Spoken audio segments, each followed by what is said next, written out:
Buenas tardes a todas y todos. A nombre de Educación Colaborativa y del Centro para la Justicia Global, les damos la bienvenida a este primer seminario de 2022. Y hoy está con nosotras y nosotros Claudia Romero, que es abogada especialista en derechos humanos y nos va a hablar de su experiencia como parte de un grupo de personas jóvenes interesadas en los temas del agua en Querétaro. Ella y sus compañeros y compañeras han desarrollado un proyecto muy interesante que se llama Bajo Tierra, Museo del Agua. Entonces, con ustedes, Claudia Romero. Hola, ¿qué tal? Muchas gracias, mucho gusto. Me disculpo de entrada por el ruidito, traten de, me puse el audífono hasta acá, traten de no hacerle mucho caso y si es muy incómodo, me trato de mover, no pude controlar esa variable, pero bueno, estoy muy contenta de estar por acá, me da mucho gusto verles, no veo muchas caras, pero sí veo muchos usuarios, entonces, pues primero que nada me gustaría como corroborar el tiempo de duración de la conversación, nada más para pues dejar este espacio suficiente para hacer conversación, para hacer preguntas. No me gustaría que fuera nada más así como expositivo y después, ¿no? Como ya cortar, sino más bien pues sobre la marcha escuchar alguna pregunta, alguna duda, ¿no? Incluso si de entrada hubiera alguna cosa que quieran saber, ¿no? Como grupo, alguien que ya conozca del tema del museo o que ya le interese el tema del agua, lo que sea, también sería importante para mí para tomarlo desde el inicio y poderlo incluir, ¿no? En la conversación. Entonces, para corroborar eso, la duración y si hay alguna pregunta o a priori algo que tengan ya de entrada, de dudas o pues tienes unos 45 minutos para lo que tú nos quieras comunicar y pues si hay alguna pregunta durante tu charla, pues también quizás se pueda interrumpir y hacer o dejamos las preguntas también hasta el final, como tú gustes. Sí, yo prefiero si la ponen en el chatcito, la veo o incluso okay, la sí. manita o lo que sea y paramos y con mucho gusto la vamos a hacer para que sea como en tiempo real cuando surge, ¿eh? Para que después no se salga como un poco de Perfecto, cuadro. ok, entonces chicos y chicas ya saben, aquí está el chat abajo y si tienen algún comentario o pregunta, pues rápidamente ahí nos lo mandan.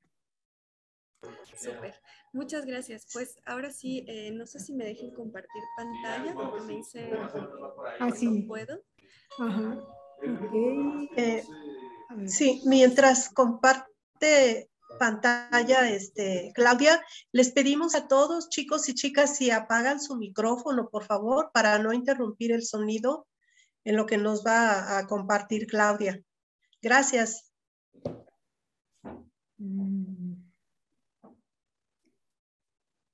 A ver, estoy buscando dónde. Roberto, si puedes ayudar a Claudia a compartir su pantalla, por favor.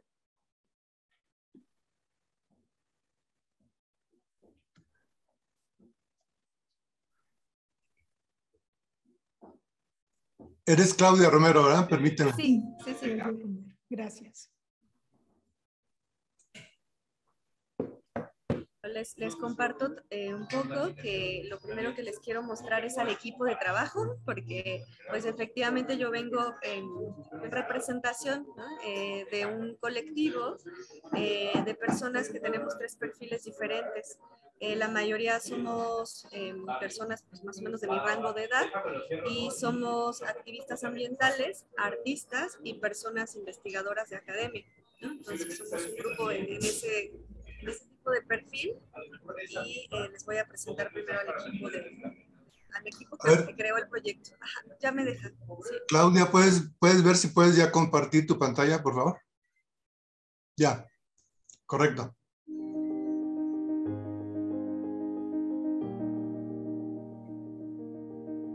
Sí se escucha, ¿verdad? Hola, mi nombre es Manuel Ramírez. Soy geógrafo. Soy Mayalen, soy ingeniero en diseño industrial. Mi nombre es Carla Olvera y yo soy bióloga. Soy Cuauhtémoc Peñalosa, comunicólogo. Soy Amelia Arreguín Prado de Comaché Querétaro AC, comunicóloga política y especialista en género y ambiente. Mi nombre es Jennifer Margain y yo soy profesora del TEC de Monterrey, Campus Querétaro. Mi nombre es Ramón Santillana. Mi nombre es Carlos M. Talavera, soy maestro en filosofía del arte. Mi nombre es Hermes, soy antropólogo social y fotógrafo. Yo soy Genaro, soy sociólogo. Soy Claudia Romero, abogada especialista en derechos humanos. Hola, ¿qué tal? Soy Mariana. Y Emilio. Somos Ademán. Y somos cineastas. Creemos que retoma temas muy importantes para nuestra sociedad.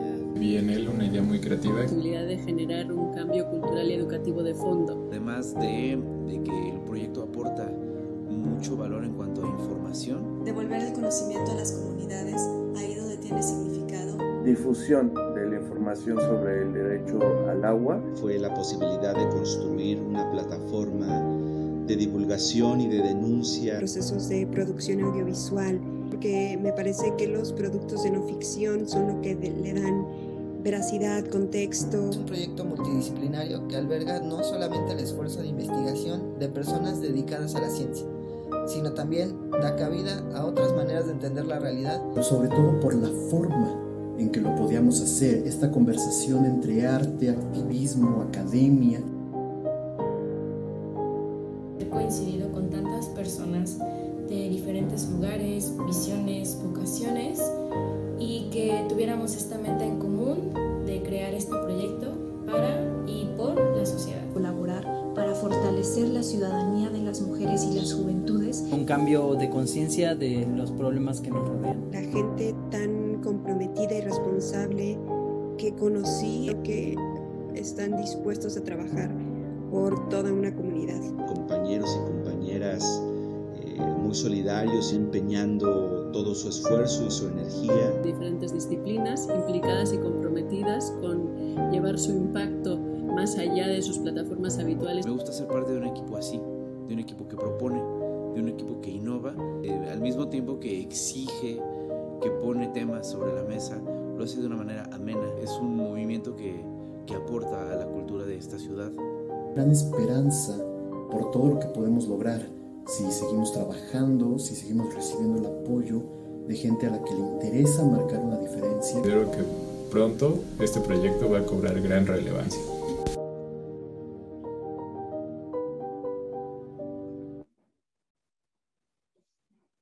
Bueno, pues con eso me gustaría empezar, ¿no?, platicándoles un poco cuál fue el origen de este proyecto, ¿no? Este proyecto es pues no difícil, pero sí es un reto entenderlo porque es un híbrido que se da en un encuentro que es inusual y además en un contexto pues que también es muy interesante, ¿no? El contexto del que hablo específicamente es un contexto donde tenemos una crisis hídrica impresionante que ya nos puso en una bomba de tiempo, ¿no? Donde, como saben, están agotándose los límites planetarios y está sumamente complejo, ¿no? El tema de la escasez, de la contaminación, de los conflictos que van en aumento y demás. Y en este contexto, el esfuerzo de la sociedad para resolver estos problemas tiene muchos retos.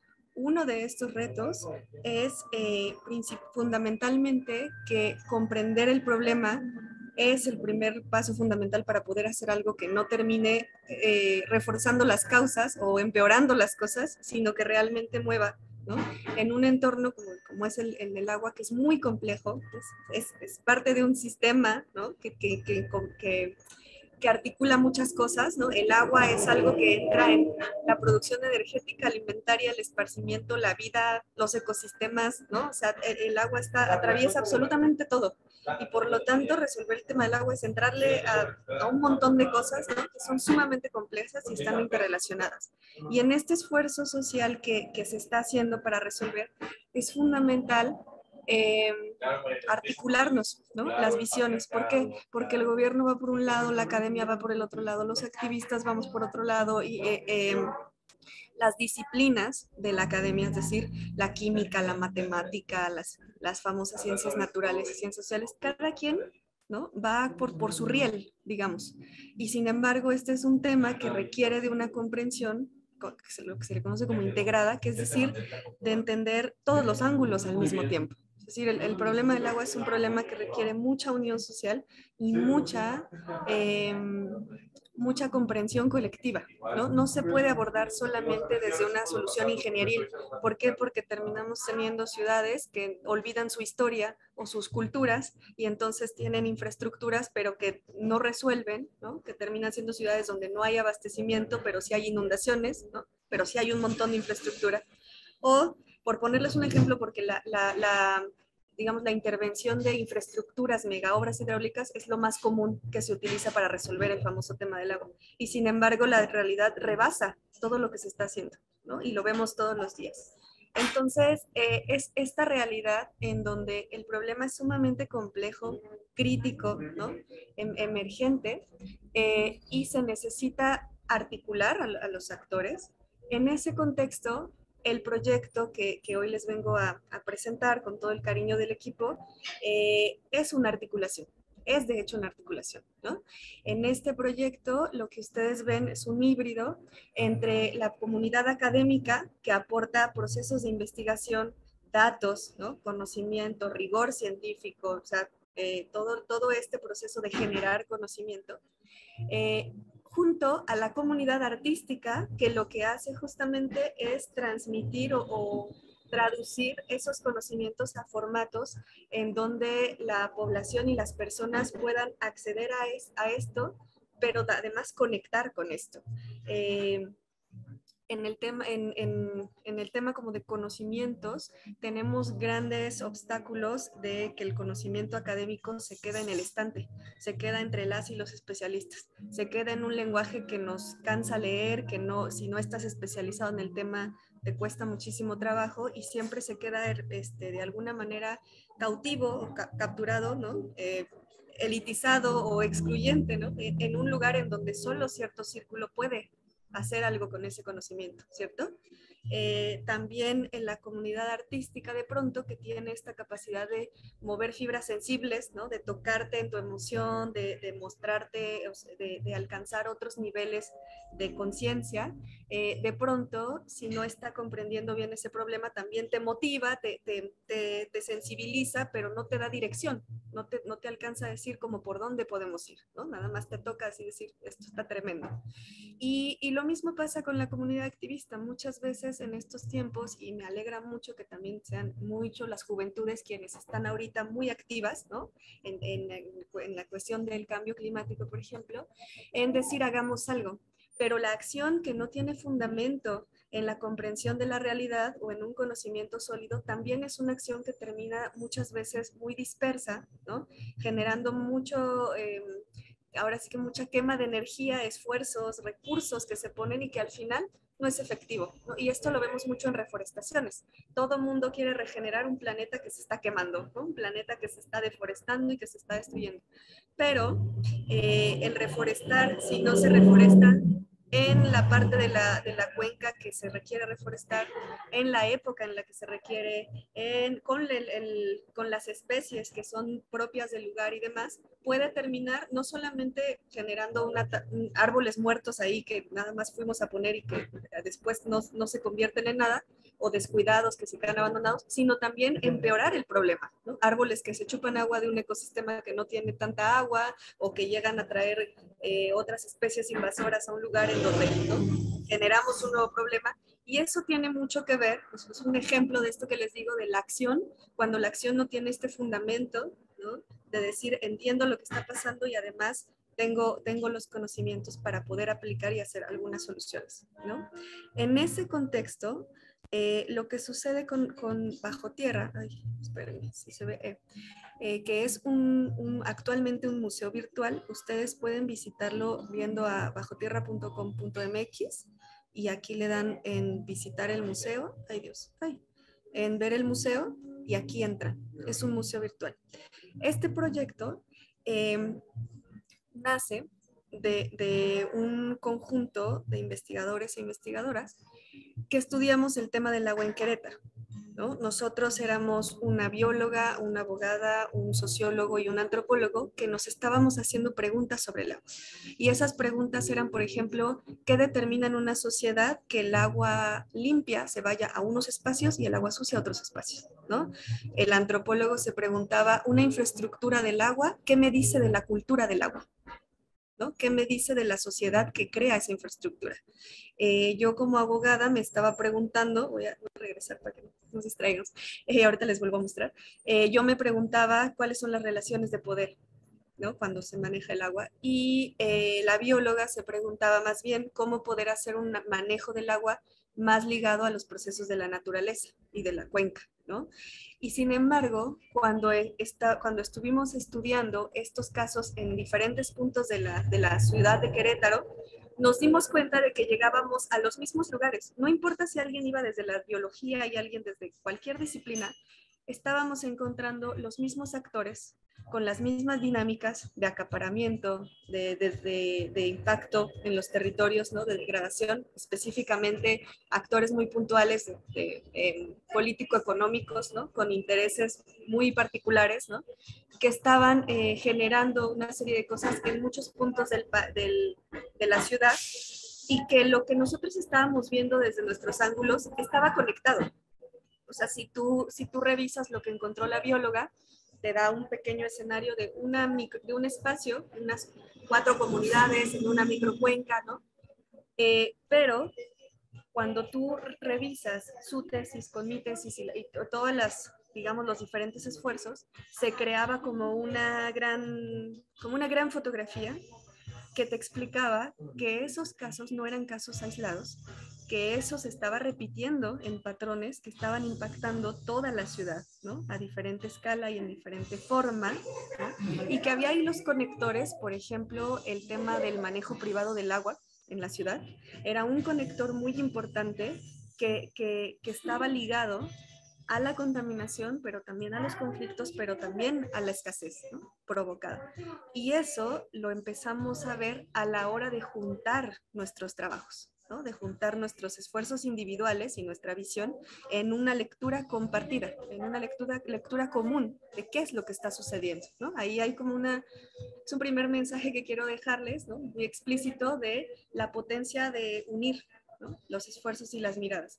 Y nosotros como comunidad académica nos dimos cuenta de que había muchas cosas que en nuestras tesis estaban saliendo que eran de utilidad para la sociedad, y que si nosotros lo dejábamos en la tesis, lo iba a ver nuestro comité de lector, nuestra familia si es que lee nuestra tesis, y alguien muy clavado con el tema que vaya a ir al repositorio de tesis y que vaya a querer checar, ¿no? Si de pronto hacíamos un libro, a lo mejor alguien que compre el libro, pero ahí se iba a quedar. Y nosotros estábamos encontrando cosas muy importantes, como por ejemplo la memoria de los lugares, ¿no? En mi caso, a mí me impactaba mucho cómo hay comunidades en donde la gente se siente desprovista de poder hacer algo porque está en un territorio que no comprende, ¿no? Pero hay la potencia que tiene la memoria es que la gente que ha estado en ese lugar durante mucho tiempo sabe cómo llovía, sabe por dónde pasaba el agua, sabe cuánto agua había y sabe qué fue lo que sucedió y cómo se fue degradando. Y por lo tanto sabe cómo tiene una noción más clara de cómo se puede regenerar. ¿Por qué? Porque conoce el proceso de deterioro, porque conoce el antes y el después. Y ese tipo de conocimiento, de saber, que está en las poblaciones que viven los territorios y viven los procesos, no es un saber que estamos poniendo en primer plano cuando se toman las decisiones sobre qué hacer con el agua. El saber que estamos poniendo en primer plano muchas veces es un saber más mecánico de, bueno, quiero pasar esta corriente de agua acá y que esta no toque y entonces meto esta estructura y temporalmente y parcialmente resolvemos una emergencia. Pero el agua tiene memoria, ¿no? Y las otras cosas después cobran pues toman su lugar, ¿no? Entonces, había una serie de conocimientos, de cosas muy valiosas que nuestras tesis estaban resaltando y que la gente no estaba en los medios de comunicación. Si tú buscabas agua en Querétaro, no encontrabas esa información. Si tú buscabas en documentales o cosas, nadie estaba hablando de eso, no estaba, o muy marginalmente. Y eso que es muy importante para que las poblaciones puedan hacer algo frente a los problemas, estaba pues en una tesis, ¿no? Ahí, o en la comunidad, ¿no? La comunidad que lo sabe. Entonces, este proyecto empieza como un esfuerzo de divulgación, lo que se le conoce, es decir, vamos a dar a conocer cierta información. Y lo primero que quisimos hacer fue un documental. El documental actualmente existe, es una microserie que se llama Cortina de Agua, tiene 4 capítulos, está en internet, ustedes lo pueden encontrar así en YouTube o en Facebook, pónganle Cortina de Agua bajo tierra y ahí les va a salir. Y este proyecto documental lo que quería era abrir una conversación con la sociedad sobre qué está pasando con el agua, poniendo sobre la mesa estos datos que normalmente no se ponen. Cuando tú hablas de agua en Querétaro, bueno, ahora está cambiando, pero antes eran como 3 datos. Hay mucha gente, se nos está acabando, se gasta mucho, ¿no? Que en realidad cuando tú estudias realmente el problema del agua, muchas veces son falacias. Es muy parcial, o sea, sí hay mucha gente, pero eso no es, ¿no? el problema central y solamente limitando el flujo migratorio no vas a resolver el tema del agua. Pero cuando nosotros veíamos una googleada muy rápida, eran explicaciones muy simplistas y un discurso repetitivo de ya, es como hay una única causa y es todo, ¿no? Y entonces nosotros queríamos con este documental poner datos, muchos datos y mucha información sobre la mesa que pudiera para la sociedad generar una conversación más amplia, más completa sobre lo que de hecho está pasando, ¿no? Y lo que sucedió es que nos articulamos entre documentalistas, las personas de academia y activistas para generar lo que se conoce como un documental de impacto. Un documental de impacto es un documental que tiene la intención de generar un impacto social. No solamente va a dar a conocer algo, sino que quiere que algo se mueva. Y nosotros queríamos que se moviera la conciencia sobre el agua en la ciudad de Querétaro y se movieran algunas cosas, ¿no? En particular, dado que Querétaro es el único estado de México que no tiene una ley de aguas, nosotros queríamos apostar por una ley que pudiera darle solución a nuestros problemas, ¿no? O poner algunas cosas que ayuden a solucionar.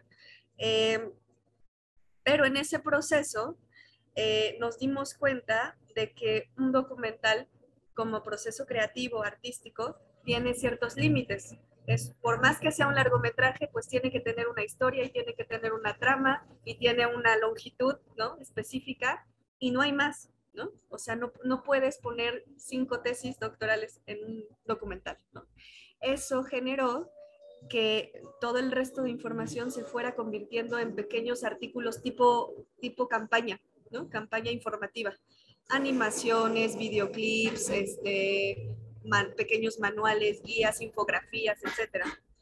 Cuando nos dimos cuenta de que ya teníamos un documental en construcción y muchísimos materiales de campaña, surgió la idea, inspirados en otras comunidades de América Latina que están haciendo propuestas artísticas. Uno de ellos es un colectivo de hip hoperos jóvenes agricultores urbanos que está en Medellín, que se llama Agroarte, y otros fueron movimientos sociales chilenos que también ocupan muchísimo el arte para las causas sociales. Nosotros nos inspiramos mucho en eso y decidimos hacer un museo. Es decir, el museo nos permite, por un lado, seguir dándole espacio a la divulgación de los materiales, ahora sí se los voy a mostrar un poquito, pero además el museo nos permite, a diferencia del documental o la campaña de impacto, el museo nos permite embarcarnos en una transformación constante. ¿Por qué? Porque el museo es una instancia que permanece. El documental, pues lo haces, lo sueltas al público, a lo mejor le haces una gira o 2 giras, ¿no? Para presentarlo en algunos festivales o lugares, pero no me deja entrar, pero pues tiene como su tiempo de vida y su alcance, ¿no? La campaña lo mismo, la campaña la sacas, le das todo el impacto que puedes y después es efímera, después se va. A lo mejor alguien en algún momento la puede retomar o puedes intentar hacerla un poquito permanente, pero al final la campaña pues inicia, tiene su clímax y ya, ¿no? Termina. Pero el museo era una herramienta en donde nosotros podíamos instaurar, esto que ven aquí es como el mapa del sitio, salas y espacios donde pudiéramos exponer de manera permanente los contenidos de los que nosotros queríamos hablar, en particular la memoria, qué pasó con el agua en Querétaro, cómo se manejaba, qué había, cómo se cambió, cómo se veía antes la ciudad, ¿no? Cómo se ve ahora. Esta es la sala de... Ay, está tardando mucho en cargar, pero recopilaciones de fotografía antigua, de mapas antiguos, ¿no? Recreación a partir de mapas antiguos, hacer cómo se ha ido, mapas evolutivos, cómo ha ido cambiando, ¿no? ¿Qué significaba que socialmente, culturalmente, que la gente tuviera que ir por el agua? ¿Qué articulaba en la sociedad, ¿no? ¿Qué noción te daba a ti de cuánta usas? ¿Qué contacto te daba con tu propia gestión del agua? Y cómo la llave, el grifo, llega y entonces te desconecta, porque ya no sabes ni de dónde viene, ni cuánta uses, ni a dónde va. Simplemente, ¿no? Cómo toda la infraestructura, desde los jarritos, las fuentes, son cultura. Y cuando la cultura del agua cambia, la infraestructura del agua cambia, ¿no? Y cómo eso, por aquí hay un mapa evolutivo, cómo eso nos ayuda a entender, ¿no? Qué importancia tiene el pasado y demás. Entonces, el formato museográfico lo que permite es que esos contenidos en unas salas, como cuando ustedes van al Museo de Bellas Artes, permanentemente se queden accesibles para la gente. Pero además tenemos salas temporales o salas que se van moviendo. Además nos permitió crear un espacio donde constantemente podamos actualizar esa reflexión e involucrar a otros actores que no estaban en nuestro equipo original, que vieron al inicio, para seguir conversando. Porque sabemos que nuestras tesis de origen o lo que nosotros sabemos no es toda la realidad, ¿no? Saben las comunidades, saben otras personas académicas, saben jóvenes investigadores que están empezando a hacer sus propias búsquedas. Entonces hay una serie de saberes, de conocimientos que van más allá del mundo académico, que el museo permite que dialoguen y que construyan juntos y juntas, ¿no?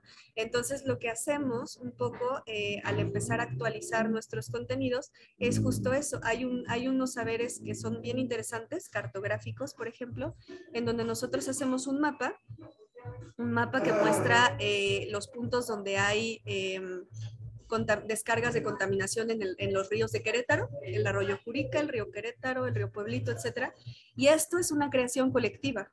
Nosotros ponemos algunos puntos que detectamos, pero hacemos recorridos en bici, recorridos a pie, hacemos solicitudes de información y junto con muchos otros colectivos y comunidades vamos mapeando el territorio y vamos poniendo dónde hemos encontrado todos los puntos.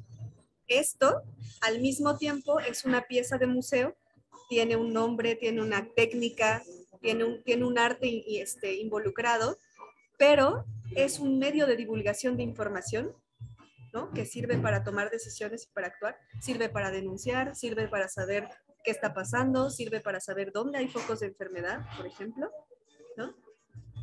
¿Sí? Pero además es un espacio o es un medio de creación colectiva.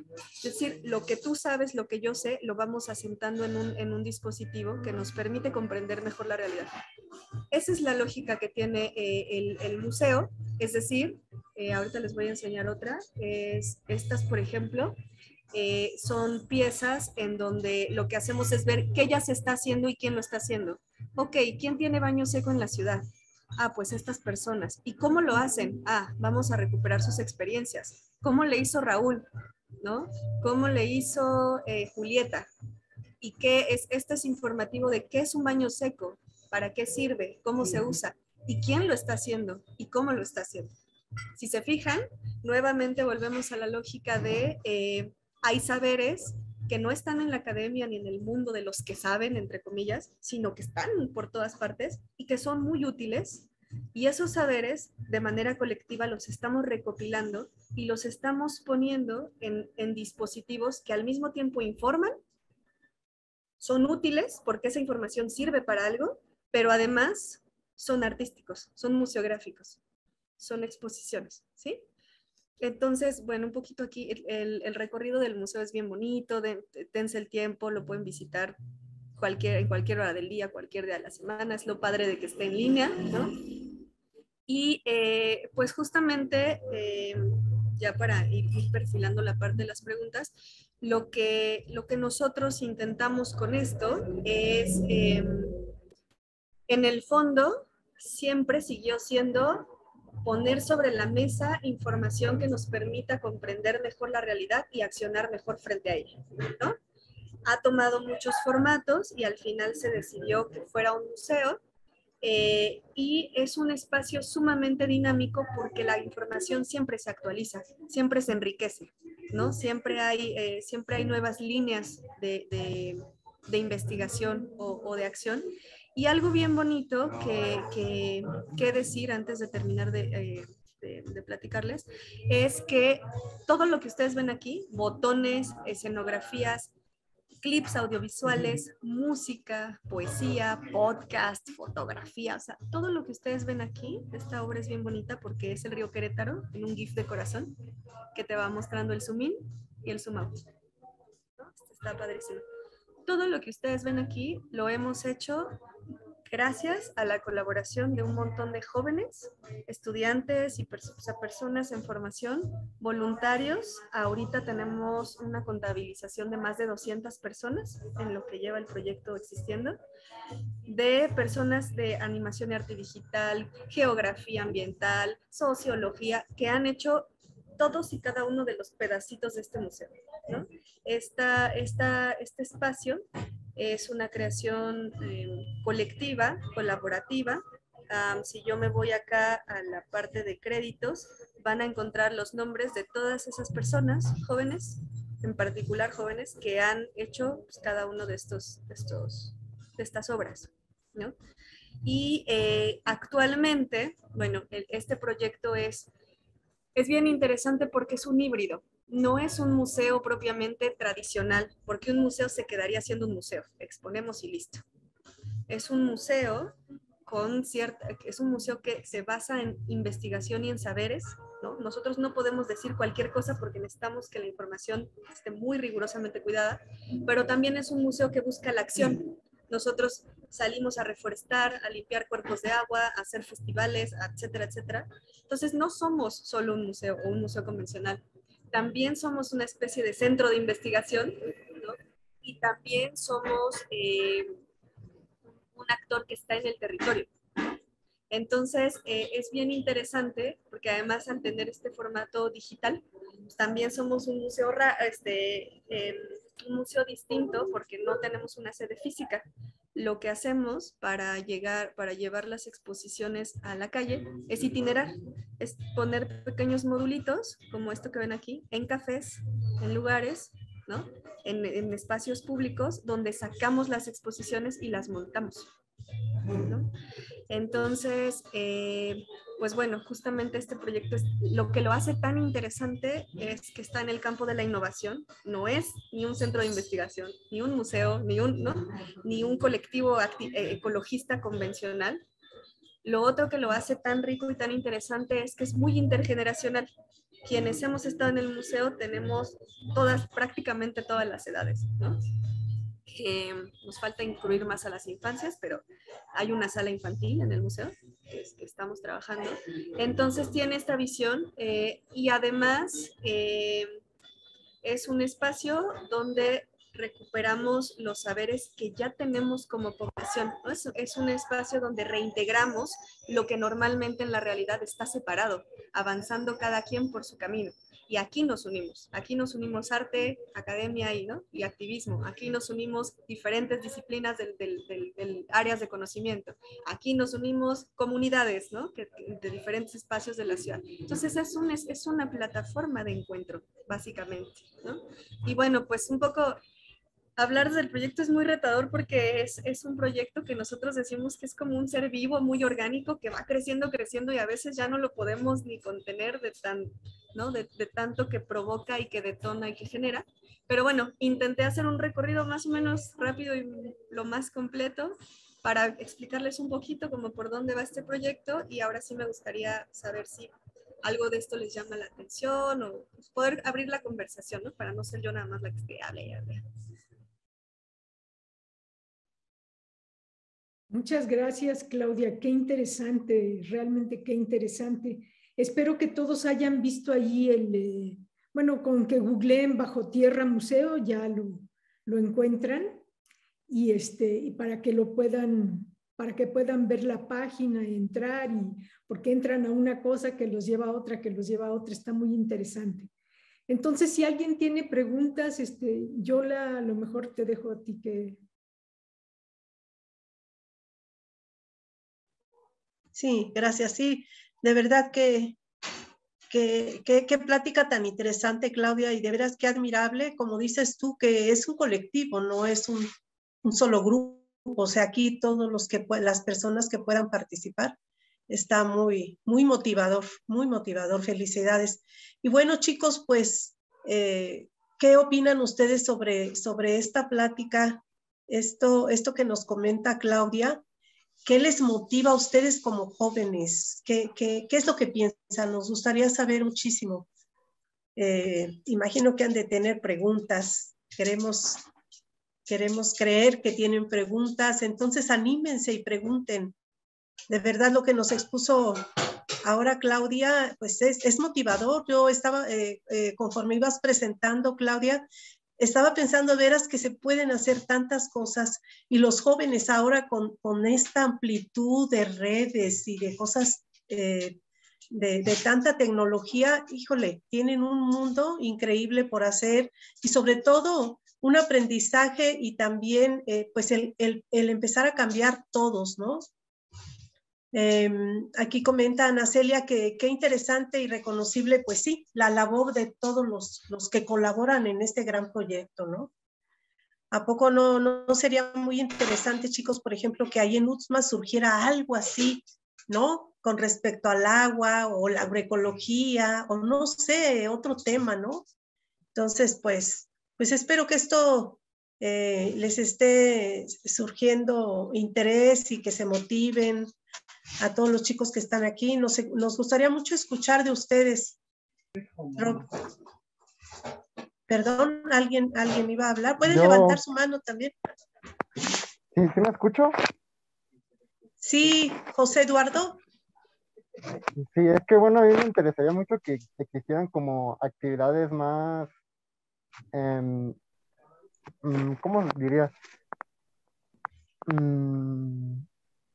O sea, más actividades, porque siento que no hay como muchas actividades relacionadas hacia precisamente ese tema sobre el cuidado del agua. Y no sé, simplemente como que me dieron ganas como de realizar una actividad y hacer como un grupo de gente que se junte y pues simplemente pues hacer algo, ¿no?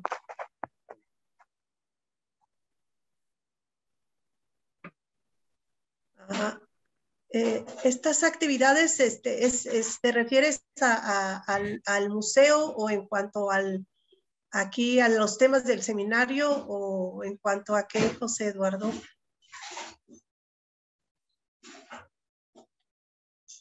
Mientras les comparto también de Ana Celia, que dice que pues en San Miguel de Allende existen situaciones parecidas y yo creo que en muchos otros lugares, en muchísimos otros lugares tenemos esta situación a la cual tenemos que atender y que participar todos. Sí, algo que me gustaría ponerles como un ejemplo de muy concreto ya de lo que hace el museo en todas sus vertientes es, porque sé que en San Miguel tienen algo similar, el tema de los acueductos, ¿no? Acá Querétaro tiene un paradigma de acueductos, que ya tenemos el antiguo acueducto, el acueducto 2, que ahorita está trayendo agua, y ya viene el acueducto 3, ¿no? Perfilado. Y cuando a nosotros como sociedad nos dicen, es que se nos va a acabar el agua y necesitamos un nuevo acueducto, realmente no vemos otra alternativa más que decir, bueno, pues que venga el acueducto, ¿no? Pues no va a haber agua. O sea, es como muy, estamos muy desprovistos y desprovistas de tener mayor opinión que aceptar lo que nos pongan enfrente, ¿no? A pesar de que veamos que el problema sigue. Y sin embargo, cuando tú dices, ok, si recupero mi historia y veo que el acueducto 1, más que salvar a Querétaro del estado de escasez natural, lo que hizo fue, ¿cómo se dice? Condenar a un río a hacer desagüe para jalar el agua del mismo río, ¿no? Artificialmente, de manera paralela, ¿no? Para separar un poco río arriba aguas limpias y aguas sucias, y más bien terminó acabándose el agua del lugar fundacional de Querétaro para llevarlo a otro lugar y seguir contaminando lo demás. Y pues en realidad como solución fue una solución muy limitada, ¿no? A la comprensión de su época y lo que ustedes quieran, que además terminó invisibilizando la causa original del problema, que no era no hay agua en Querétaro, era no hay agua limpia en la traza habitada de Querétaro porque la estamos ensuciando, ¿no? Entonces te distorsiona la realidad y el problema. Y entonces tú piensas que el acueducto salvó, ¿no? Entonces viene el 2 y te dicen, ok, ahora ya no tomamos agua de los ríos, tomamos agua de los pozos de abajo de la tierra, pero ya lo sobreexplotamos muchísimo, se nos está acabando el acuífero, el agua de abajo, ¿no? Entonces vamos a hacer un acueducto para traer agua de otra comunidad, de comunidades de Hidalgo, y entonces esto va a permitir que se regenere el acuífero y entonces podamos volver a ser autosuficientes y entonces podamos ya no depender del externo. Pero resulta que sí traemos el acueducto y mientras se siguen perforando pozos, el agua que viene del acueducto se cuida en la infraestructura que no se fugue de Hidalgo a Querétaro, pero una vez que entra a la ciudad y en su recorrido por la ciudad, más del 40% se pierde. Sumamente ineficiente, ¿no? Hay conflicto con las comunidades a las que les estamos quitando el agua para traerlo acá. Hay desequilibrios ecológicos porque esa agua que traemos normalmente debería irse a un océano y no al otro, pero al traerla aquí estamos desestabilizando totalmente los ecosistemas, ¿no? Y entonces, cuando la gente de pronto entiende recupera su historia, entiende qué está pasando con los nuevos acueductos, que ese no está siendo una solución en absoluto, sino que al contrario, está agravando, está como poniéndole un curita, un parchecito ahí a ver a qué hora, ¿no? Al problema, generando otro tipo de problemas conexos, y que además la ciudad tiene otras alternativas porque tiene vocación de captación, porque tiene ríos que se pueden sanear, porque tiene presas que se pueden usar, ¿no? Entonces, la gente puede decir, ah, caray, hay otras alternativas, hay otra narrativa, hay otras posibilidades. No es lo único que tengo y puedo resolver. Pero si no sabemos qué está pasando, cómo funciona, qué pasó antes y todo, entonces no nos queda más que aceptar. Es como, bueno, pues ya no va a haber agua y esto es lo que tú me dices que está pasando y esto es lo que tú me propones y no hay más, ¿no? La tecnocracia, los expertos de siempre saben lo que hacen. Yo siempre digo, bueno, sí, respeto muchísimo las formaciones anteriores, pero también tiene que haber una autocrítica de decir, si lo supieran todo, no estaríamos en un problema agudizado. O sea, algo hay que aprender de lo que no funcionó en el pasado, ¿no? Entonces, aquí el trabajo más fuerte y más importante de Bajo Tierra es buscar esos saberes, articularlos, tejerlos, hilarlos y compartirlos hacia afuera y hacer algo con ellos. Ahí es cuando nosotros salimos a hacer festivales documentales, otras acciones, ¿no? Reforestaciones estratégicas, una vez que ya sabemos dónde y cómo hacer una intervención, ¿no? Y entonces en colectivo la hacemos. Pero la información es súper importante para poder hacerle frente a los problemas.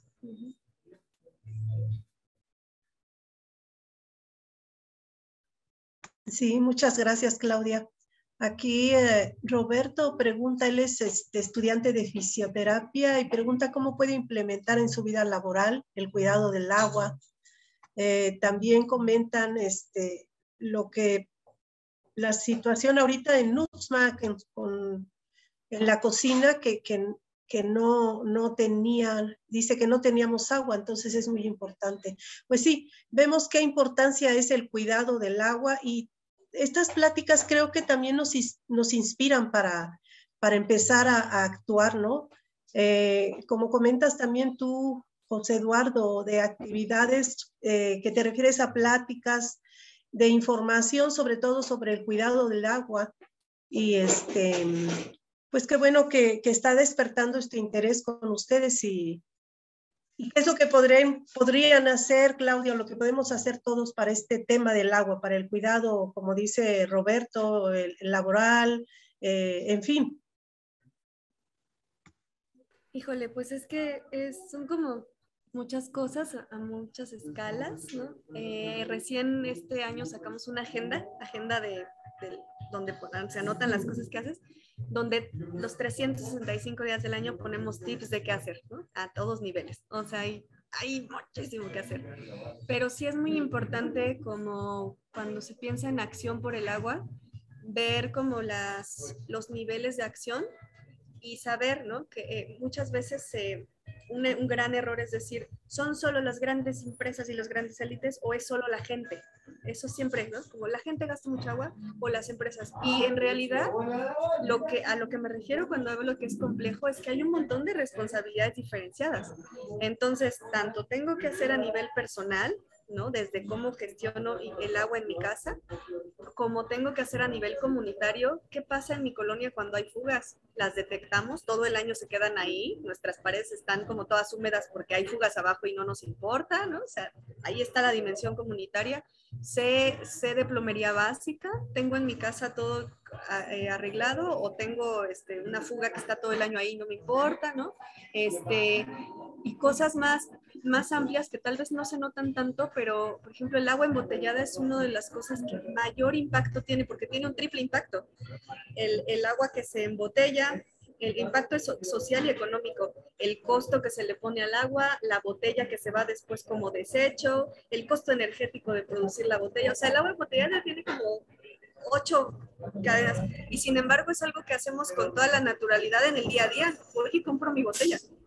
O sea, y eso parecería que está en la escala muy individual, pero en realidad eso es algo que toca un montón de escalas, ¿no? A diferencia de a lo mejor poner mi cubetita para hacer uso de las aguas grises y todo. En el museo van a encontrar un montón de cosas, sobre todo en la sección que les mostraba de gente que ya está haciendo cosas del buen vivir. Ahí se ve cómo reducir el agua en la agricultura urbana, cómo el impacto como del zero waste, ¿no? Cómo hacer que mi huella hídrica disminuya, el baño seco, la captación de lluvia, o sea, ahí hasta donde les dé como su imaginación, pues hay un montón de cosas que hacer. ¿Por qué? Porque la huella del agua está en todo. En lo que visten hay agua. En el teñido de su ropa hubo contaminación de ríos y cuerpos de agua. En la carne que come, o sea, en todo lo que hagan en su día a día hay un montón de niveles de agua. Entonces, o sea, si preguntan como qué puedo hacer, hay un montón de cosas, ¿no? Pero justo en la producción de la electricidad, o sea, el agua se ocupa absolutamente para todo, todo. Entonces, pues sí, más que darles aquí como un decálogo, que un día sí intentamos hacer algo así en una entrevista, sería también invitarles a ver el museo, porque ahí pues van a encontrar un montón de propuestas. Sí, así es. Y sobre todo aquí en los comentarios que surgen de chicos y chicas, por ejemplo, el problema que tenemos ahora aquí en la presa Allende, comenta una chica, ¿no? ¿Qué podemos hacer? Yo creo que lo primero es estar pendientes, por ejemplo, esto que comentan sobre la situación de la presa con el lirio, o sea, de eso nos damos cuenta absolutamente todos. Y algo tenemos que hacer. Muchas veces esperamos a que las autoridades hagan todo, pero aquí es donde debemos de participar como ciudadanos y ustedes como jóvenes también. Creo que esto que estamos conociendo de Claudia sobre este museo tan interesante, creo que es una motivación para que nos despierte también un gran interés y también el hecho de que podemos hacer algo aquí. Por ejemplo, esto de la cocina que comentan, pues recolectar agua de lluvia, o este ejemplo que pone Ana Cecilia de su preparatoria sobre la contaminación del agua, y que empezaron a buscar alternativas. Entonces, el tema lo tenemos, que es el agua y que es una situación que nos atañe a todos, como comenta Claudia. Entonces, pues es empezar a organizarnos. Ustedes estando ahí en la universidad, chicos, pues pueden iniciar algo también con respecto, por ejemplo, a la situación de la cocina, empezar a recolectar agua de lluvia, empezar a informarse más, pero sobre todo, como nos invita Claudia, que podamos visitar este museo virtual. Yo creo que va a ser de gran enriquecimiento para todos. No sé si alguien más quiere comentar.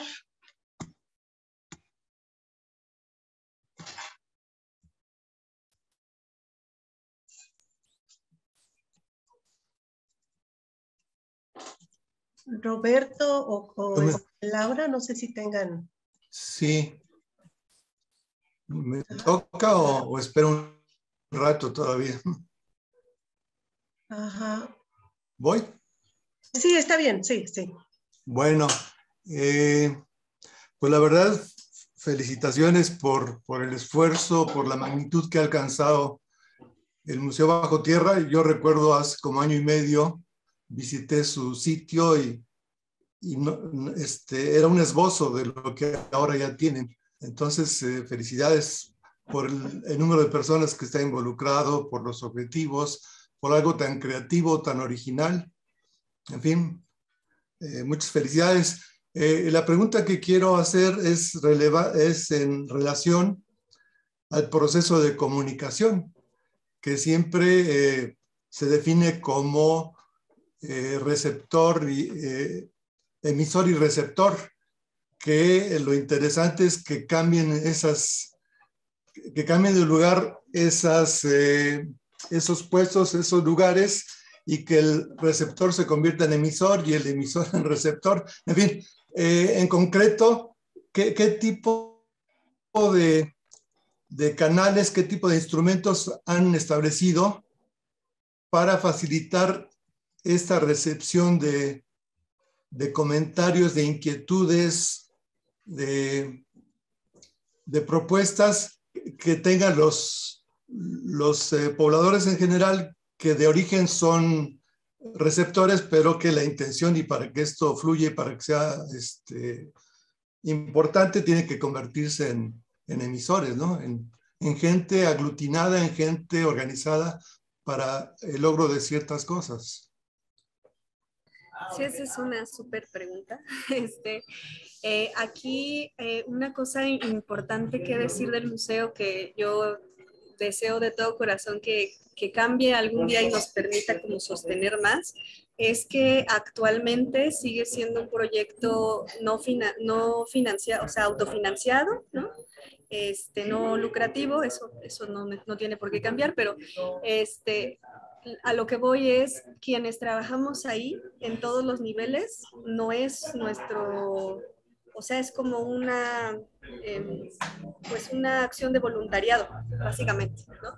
Entonces, de pronto es muy difícil sostener, porque la operación, el éxito que ha tenido, que es padrísimo, y el interés que detona, pues nos hace que ahorita la bandeja tiene como 16 correos, ¿no? Y realmente es súper difícil como mantener la comunicación básica, digamos, nada más de que a cada rato vengan a platicar acá una conferencia y no sé, vamos a juntarnos a la coalición regional para ir al Foro Mundial del Agua y ahora vamos con esto, o sea, y el proceso de gestión de todos los servicios sociales, voluntariados, que también es como muy burocrático. La verdad es que uno de nuestros dilemas actualmente es eso, ¿no? Cómo sostener una institución que funciona como una institución y responde como una institución, pero a nadie nos pagan por estar ahí, ¿no? Es muy complejo. El año pasado terminamos saturadísimos, cansadísimos, mega desgastados, porque es insostenible, pues, literalmente. Entonces, pues justo cuando hemos pensado en esta cuestión de abrir canales de comunicación, siempre nos detiene un poco el decir, bueno, ok, y si ahora todo el mundo, ¿no?, viene a comunicar y de pronto no tienes la capacidad de respuesta, ¿no?, se va a quedar ahí trunco. Más bien lo que hacemos es de cajón, tenemos las redes sociales que monitoreamos todo el tiempo, pero también cuando hay un proyecto en particular, por ejemplo esto del río, monitorear las descargas de agua, o proyectos así cuando queremos ver en dónde se están inundando las colonias o así, nosotros sacamos como ítems, como formularios, e invitamos a la gente. Si tú estás teniendo escasez, si se inundó tu casa, si tú quieres participar en esto, búscanos. Y entonces abrimos como canales de comunicación para proyectos específicos y ya nos vamos conectando con las personas. Hay que decir también que a mí me tocan los estudios legales como abogada, pero también las relaciones públicas. Entonces yo, por ejemplo, tengo interlocución como con 15 permanente, como con 15 medios de comunicación y con alrededor de 50 organizaciones que estamos aliadas, ¿no? Y entonces esos son canales que son muy demandantes de manera permanente, ¿no? Porque hay que estar... pasa algo con el agua y te preguntan a ti, ¿no? Que salió un estudio de contaminación, vamos a preguntarle bajo tierra. Entonces, si es un tema, tenemos como múltiples canales de manera permanente abiertos. Hay todo un equipo de comunicación que hace o sea, que el lenguaje sea muy accesible, que, ¿no?, la calidad de los materiales, ¿no?, tiene todo un trabajo como de manuales de estilo y todo, pero sí esta cuestión como de una interlocución más amplia con la sociedad. Nos han dicho, por ejemplo, ¿por qué no vienen a un canal de televisión y todos los lunes tenemos las cápsulas de Bajo Tierra? Pero muchas de esas propuestas son propuestas que actualmente no podríamos sostener. O sea, no es viable, pues, y nuestro dilema ahorita también es como profesionistas decir, sí, ¿cómo vamos a hacerle para sostener este proyecto, para que sostenga todo lo que se espera desde afuera que sostenga? Porque no podemos olvidar, ¿no?, la realidad es tajante en eso, que seguimos siendo un proyecto colectivo, ¿no?, un poco en el aire, pues no somos una institución con recursos en absoluto. Y entonces ese es un tema, ¿no?, que siempre un poco como es como ser víctimas del propio éxito, ¿no? Pero sí, un poco así. Está bien, es parte de eso. Sí, la verdad es que es un gran trabajo, y pues como luego comentamos, a veces la vida no nos alcanza, ¿no? Quisiéramos hacer tanto, pero no. Pero bueno, aquí lo maravilloso es de como tomar estos ejemplos como lo que está sucediendo ahí con ustedes en este museo y poder replicar, ¿no? Y acercarnos con las personas que ya tienen más camino y poder replicar, porque de eso se trata. Porque como comentábamos hace un momento, esta problemática del agua la tenemos todos, ¿no? Entonces es tiempo de activarnos todos y pues los jóvenes aquí tenemos a Claudia, una joven que junto con sus compañeros todo lo que han logrado y lo que están haciendo, los compromisos que están adquiriendo y de ahí surgen más y más responsabilidades. Entonces, pues esto se puede replicar en otros lugares. Entonces, pues es un ejemplo, chicos, de que trabajo hay mucho, en el tema del agua.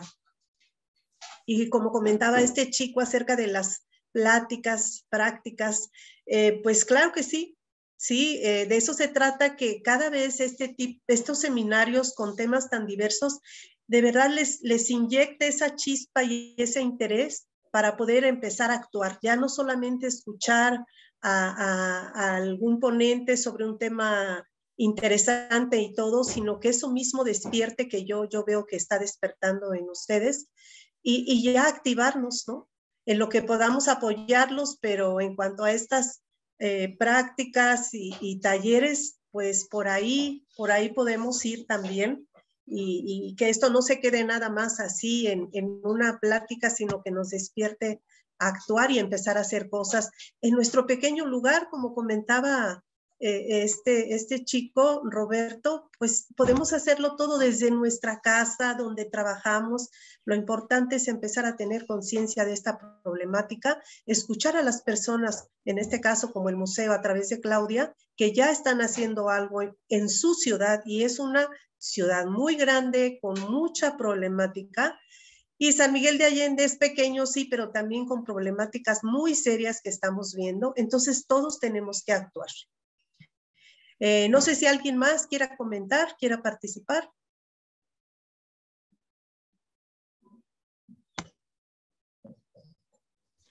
Pues si no hay alguien más, me gustaría participar, pero bueno, dejo la palabra a alguien más antes que yo. Ok, a ver, ¿quién quiere? Si no, a las 3 sigue Roberto.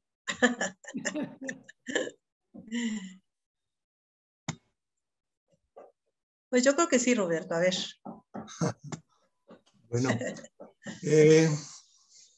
una de las afirmaciones que hiciste, Claudia, es que, sobre todo creo que al principio, resulta que cada quien empezaba un poco a averiguar la problemática en diferentes sitios, en los lugares donde vive, por ejemplo, en donde estudia, en la colonia, en la comunidad.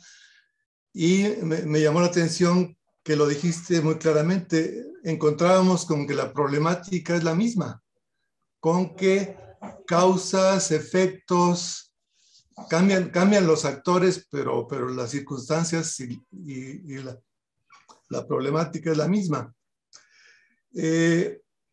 A lo que quiero llegar es de que pues creo que es momento de cambiar no un poco, sino bastante la mentalidad con la que se están abordando los problemas.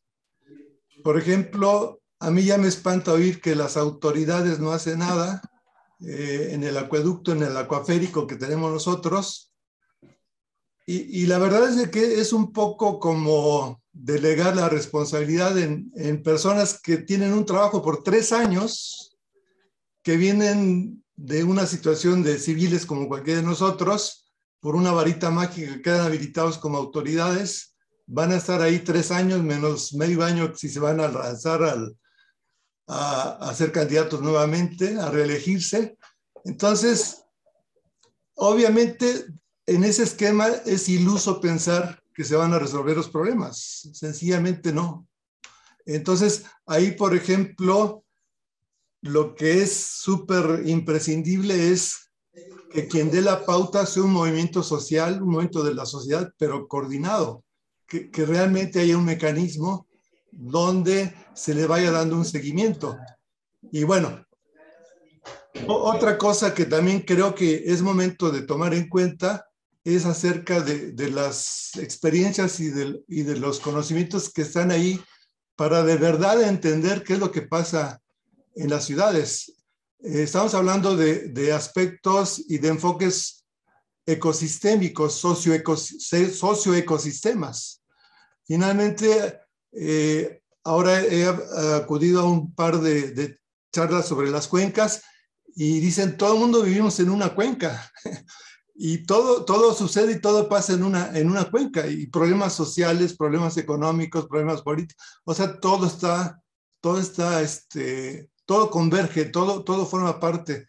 Entonces, ya existen metodologías donde analizar estos problemas complejos, ¿sí? Entonces, creo que basta de pensar, por ejemplo, es muy común en San Miguel, seguramente en Querétaro, de que cada organización trabaja por su carril, trabaja por su cuenta, lo que elabora, lo que investiga es su estudio, y lo que produce es su producto, y no hay una aglutinación verdadera de diferentes organizaciones, de diferentes esfuerzos, donde se rompa eso, donde de entrada se diga, olvídense de que tú de dónde vienes y qué es lo que vamos a hacer.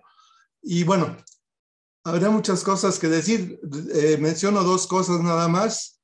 Por ejemplo, una de las herramientas que también está siendo muy útil actualmente es la agroecología política, en el sentido de tomar en cuenta lo que acabo de decir, que todo se interconecta, todo toda la problemática, no importa de qué carácter, tiene consecuencias y tiene impacto sobre el total. Y la otra, con eso termino, es que dentro del cambio de las estrategias se tiene que pensar en estrategias de escala. Olvidémonos de las organizaciones y su proyecto piloto, y que si este proyecto piloto en 10 años va a crecer a piloto y medio. De entrada, son problemas de muchos años, de mucha trascendencia, que deben de resolverse, deben de atacarse con un enfoque a una escala mayor. Hay experiencias en lugares, por ejemplo, como la India, las plataformas sociales que abordan problemas realmente complejos. Entonces, repito, es tiempo de ser más ambiciosos y de hacer planteamientos donde se espera realmente resolver la problemática, no solo entenderla, sino resolverla. Gracias. Sí, sí, puedo complementar. A mí me quisiera resaltar la importancia de la reapropiación, ¿no? Que nosotros llamamos la reapropiación del territorio o de los saberes, porque justamente algo que pasa mucho y sobre todo en las juventudes es de, ok, Peña Colorada está en riesgo, vamos a defender Peña Colorada, pero justo siempre hay una sensación de empezar de cero.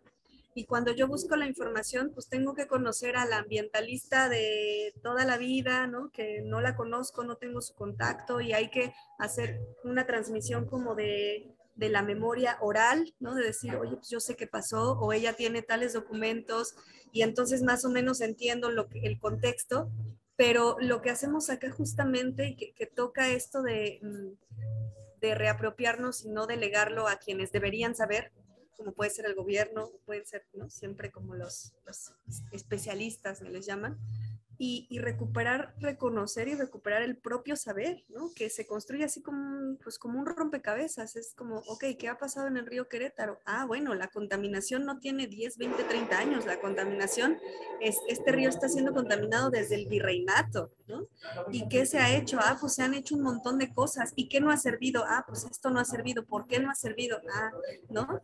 Porque mucho lo que pasa es que de pronto como sociedad también llega quien quiere empezar de la nada y entonces no tiene información, y quien sí la tiene de pronto dice, es que ellos no saben nada, o sea, yo ya estaba cuando ellos estaban en pañales, entonces lo que pasó es esto. Sí, pero se queda en la crítica de los que quieren hacer algo, ¿no? Porque no saben el contexto, en lugar de unirnos y decir, ok, ¿no? No estás empezando de cero, estás empezando de un contexto, y mira, yo te lo comparto. Este archivero es bien valioso, casi no hemos podido darle mucha difusión, pero es muy valioso porque fueron meses, casi un año, de estar entrevistando a todas las personas de gobierno, de sociedad civil, que hicieron algo en estos lugares, y pedirles que nos compartieran documentación y datos, y entonces nosotros hicimos archiveros, ¿no? Hay uno que está más lleno. Archiveros en donde pusimos ese acervo, y lo hacemos como una especie de biblioteca común, ¿no? Donde si tú quieres entrarle a esa zona, te vas a encontrar notas de periódico, oficios, fotografías y un montón de cosas que te dicen, pues, qué ha pasado ahí. Entonces, porque justamente es esto, el problema es tan amplio y tan complejo que yo no le puedo entrar como individuo así a la totalidad, ¿no? Son problemas colectivos.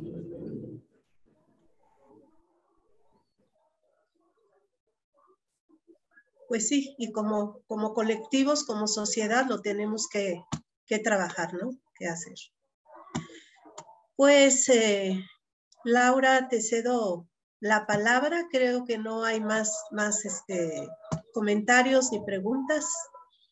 Sí, pues se me ocurre una tarea que nos podemos llevar, y es pues preguntarle a la gente mayor que conocemos. Yo conozco a gente mayor que yo y ustedes seguramente conocen mucha gente mayor que ustedes. Entonces, pregúntenles cómo era esto del agua cuando ellos eran chicos. Aquí en San Miguel, ¿cómo era? Yo he oído que había muchos manantiales, por ejemplo, en las casas. Entonces, platicar con sus papás, con sus abuelos, con quienes estén cerca de ustedes, preguntarles.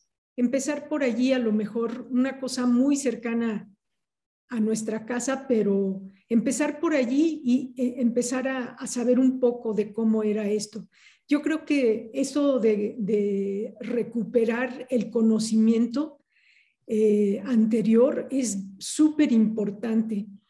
Hoy en la mañana estuve oyendo Radio Cuenca de la Independencia, que es una nueva radio comunitaria, que ahorita, bueno, a lo mejor Yola en el chat les puede poner la liga. Y bien importante oír esta radio comunitaria porque pues tienen una experiencia de hace mucho, mucho tiempo, desde hace como 50 años, que son organizaciones que siguen trabajando aquí en la Cuenca de la Independencia. Entonces, eso también les recomiendo que le echen un ojo. Es bueno, no sé si tú se los pusiste, si no es CEDESA. Sí, perdón, Laura, se los estoy escribiendo. Ah, ok, cedesa.org. Y ahí van a encontrar ustedes cosas muy interesantes de nuestra cuenca.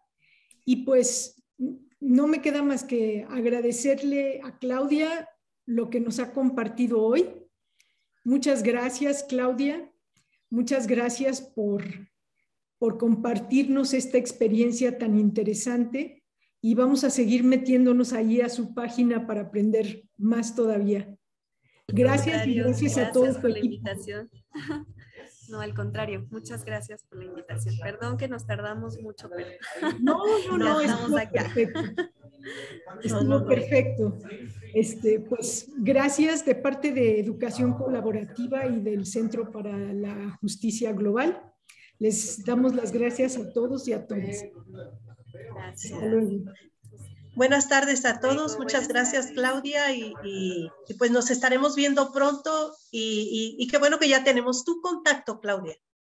Sí, también si alguno de los chicas y chicos quiere participar en el museo, siempre sacamos convocatorias. Entonces, claro que sí. Servicio social, voluntariado, prácticas profesionales y a veces hay pasantías también.